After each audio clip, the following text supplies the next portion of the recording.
Gulchala boshmasa yo'q aka ishlatasan mana boysimon demak olovga qarab joyiga qarab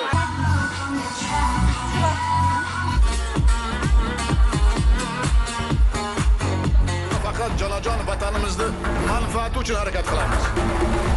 O'zbekiston tarixda birinchi marta jahon chempionatiga chiqdi, mundialga chiqdik. Baratov Shoislom Abdug'ani o'g'li ham Sirdaryoning faol yoshlaridan hisoblanadi.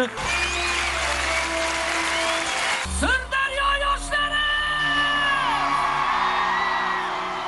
Sirdaryoda 60 mingga yaqin kitobxonlar bor.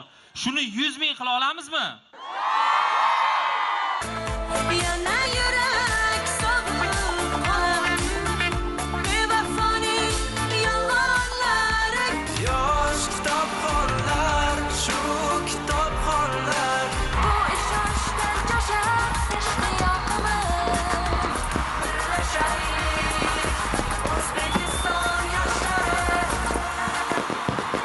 Bayramlar muborak bo'lsin.